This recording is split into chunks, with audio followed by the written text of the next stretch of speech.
चला एका महान राजाच्या आयुष्याचा प्रवास बघूया, पण थोड्या वेगळ्या पद्धतीनं. त्यांच्या 3 सर्वात महत्वाच्या गडकोटांच्या नजरेतून. कोणतंही राज्य ते नक्की कसं उभं राहतं? फक्त सैन्य आणि पैशाच्या जोरावर, की मग कायदे आणि चांगल्या प्रशासनामुळे? खरं तर हे प्रश्न इतिहासात नेहमीच विचारले गेले आहेत. पण एका राजासाठी याचं उत्तर डोंगरांमध्ये कोरलेलं होतं. हो, आपण बोलतोय छत्रपती शिवाजी महाराजांबद्दल. त्यांची कहाणी आणि त्यांचे किल्ले हे तुम्ही वेगळं करूच शकत नाही. कारण तेच त्यांचं पाळणाघर होतं, तीच त्यांची परीक्षा होती आणि तेच त्यांचं सिंहासन होतं. चला तर मग सुरुवात करूया त्यांच्या गाथेची. एका अशा किल्ल्यापासून जो त्यांच्या नशिबाचाच एक भाग होता. आपली गोष्ट सुरू होते शिवनेरी किल्ल्यांपासून. हा किल्ला फक्त त्याच्या मजबूतीमुळे नाही, तर त्याच्या नशिबामुळे निवडला गेला होता असं म्हटलं तरी वावगं ठरणार नाही. शिवनेरी म्हणजे फक्त एक लष्करी ठाणं नव्हतं. ते होतं एक सुरक्षित आश्रयस्थान, जिथे मराठा साम्राज्याच्या संस्थापकानं आपली लहानपणीची वर्ष घालवली. आता शिवनेरीची रचना पाहिली ना, की एक गोष्ट लगेच लक्षात येते.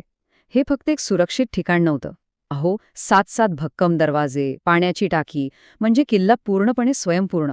या प्रत्येक गोष्टीतून एक जबरदस्त स्ट्रॅटेजिक प्लॅनिंग दिसतं. आणि याच वातावरणात महाराजांची गनिमी काव्याची आणि किल्ले बांधणीची समज तयार झाली. हाच तो पाया होता ज्यावर त्यांनी पुढची आव्हानं पेलली. आणि त्यातली सगळ्यात मोठी कसोटी तर त्यांची वाटच बघत होती. विचार करा, शक्तिशाली मुघल सम्राट औरंगजेबाच्या नजरकैदेत असताना शिवाजी महाराजांसमोर फक्त 2च पर्याय होते. एकतर आयुष्यभर कैद किंवा मृत्यू. पण त्यांनी जे उत्तर दिलं ते धूर्तपणा आणि सामरिक बुद्धीचा एक अप्रतिम नमुना होता. आपल्याला मिठाईच्या पेटाऱ्याची गोष्ट तर माहीतच आहे, पण ऐतिहासिक पुरावे सांगतात की यामागे एक खूप मोठी, गुंतागुंतीची आणि तितकीच जबरदस्त योजना होती. म्हणजे मुद्दा हा आहे की ही सुटका काही अचानक झालेली नाही. ही 1 महिनाभर चाललेली, अगदी विचारपूर्वक आखलेली योजना होती. प्रत्यक्ष सुटकेच्या आधीच शत्रूला मानसिकदृष्ट्या पूर्णपणे गाफील करण्यासाठी हे सगळं रचलं गेलं होतं. आणि मग त्या मोठ्या समारंभात त्यांनी ही घोषणा केली. विचार करा, पहारेकरांना काय वाटलं असेल की महाराजांनी आता प्रतिकाराची सगळी आशाच सोडून दिली आहे. दिशाभूल करण्याचा हा एक मास्टर स्ट्रोक होता. आग्र्यातून सुटून आल्यावर आणि आपलं वर्चस्व पुन्हा मिळवल्यावर शिवाजी महाराजांना एका अशा राजधानीची गरज होती जी शक्तीचं प्रतीक असेल आणि अभेद्य असेल. आणि त्यांची निवड होती रायगड. रायगडाची निवड फक्त त्याच्या उंचीमुळे झाली नव्हती. समुद्र सपाटीपासून तब्बल 1356 मीटर उंचीवर असलेला हा किल्ला म्हणजे जणू काही आकाशातच उभारलेलं सिंहासन होतं. इथून फक्त दूरवर नजर ठेवणं सोपं नव्हतं, तर शत्रूसाठी इथे पोहोचणं जवळपास अशक्य होतं. हीच होती त्यांच्या नवीन सार्वभौम राज्याची भक्कम राजधानी. रायगड म्हणजे फक्त एक किल्ला नव्हता, ते एका सार्वभौम राज्याचं हृदय होतं. ह्याच ठिकाणी त्यांचा राज्याभिषेक झाला आणि ते औपचारिकपणे छत्रपती म्हणजे सार्वभौम राजा बनले. आणि रायगडाची रचना बघा, किती विचारपूर्वक केलेली आहे. महादरवाजा, मेणा दरवाजा, पालखी दरवाजा, प्रत्येक दरवाजाचा एक विशिष्ट उद्देश. यातूनच कळतं की सार्वजनिक कारभार, राजघराण्याची सुरक्षिता आणि राज्याची सुरक्षा यांचा किती अचूक समतोल साधला गेला होता. पण रायगडाची आणि शिवाजी महाराजांची खरी ओळख फक्त भव्य वास्तूंमधून होत नाही. ती होते एका छोट्याशा गोष्टीतून जी त्या महान राजाचं चारित्र्य आपल्यासमोर उलगडते.